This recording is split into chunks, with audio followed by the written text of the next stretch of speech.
एक बार की बात है, किसी राजा का राज चला करता था, लेकिन उस राजा का कोई बेटा नहीं था। अपनी सल्तनत को आगे बढ़ाने के लिए जैसे जैसे वो राजा थोड़ा बूढ़ा होता जा रहा था, उसे अपने वारिस की चिंता होती जा रही थी कि कौन मेरे बाद इस राज्य को संभालेगा। उस राजा ने सभी राज्यों में एक पैगाम दिया। ये पैगाम था उन सब नौजवानों के लिए जो उस राजा के बाद उस राज्य को संभाल सके, और उसके लिए सारे नौजवानों का उस राजा के साथ इंटरव्यू होगा, और उस राज्य की भागदौड़ संभालने के लिए उस यंग मैन में एक ही क्वालिफिकेशन की जरूरत थी कि वो उसका लोगों के प्रति प्रेम होना चाहिए। उस राज्य में लोगों में बड़ा उत्साह था कि कौन बनेगा अगला राजा। एक गरीब लड़के ने भी ये नोटिस देखा जो गांव में रहता था। वो लड़का बहुत गरीब था, दयालु था, लेकिन अपने काम को पूरी मेहनत से करता था। उसके पास अच्छे कपड़े भी नहीं थे राजा के सामने इंटरव्यू देने के लिए। उस गरीब लड़के ने कड़ी मेहनत की और कुछ नए कपड़े खरीदे और कुछ पैसे भी जोड़े राजा के महल तक पहुंचने के लिए, जो उसके गांव से काफी दूर था। सारे कपड़े खरीदने और कुछ पैसे जोड़ने के बाद उसने राजा के सामने इंटरव्यू के लिए अपने आप को राजा के क्वेश्चंस के लिए प्रिपेयर किया।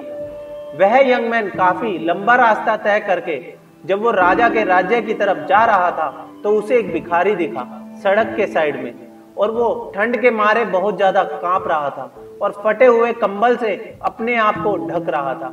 उस भिखारी ने उस नौजवान के सामने हाथ फैलाकर मदद मांगी, और उसकी धीमी आवाज से पता लग रहा था कि वो कई दिनों से भूखा है और उसे ठंड भी लग रही है, और अपने दोनों हाथ फैलाकर उस नौजवान से मदद की भीख मांग रहा था। उस नौजवान को उस भिखारी के ऊपर तरस आ गया और उसने अपने नए कपड़े उस भिखारी को दे दिए, और उसने उस भिखारी को वो खाना भी दे दिया जो अपना रास्ता तय करने के लिए लाया था। उस भिखारी ने उसका बहुत बार शुक्रिया किया उन नए कपड़ों के लिए और खाने के लिए।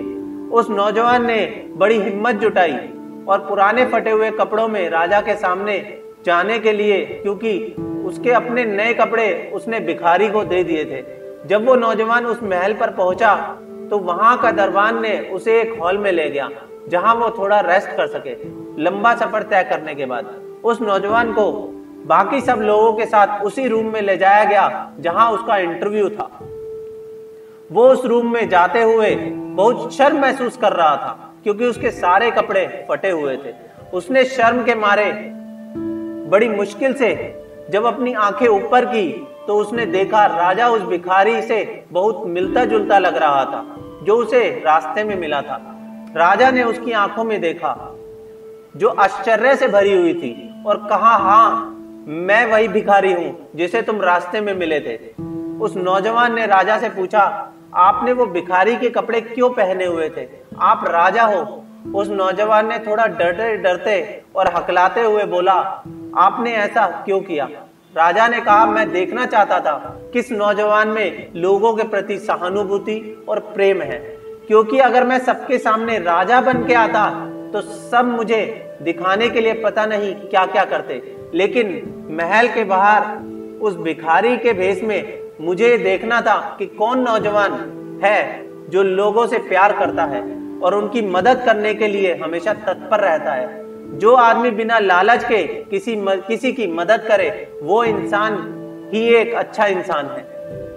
तुम्हारा उस भिखारी के प्रति प्यार देखकर ये कंफर्म होता है कि तुम बहुत दयालु हो और तुम्हें लोगों से बड़ा प्यार है।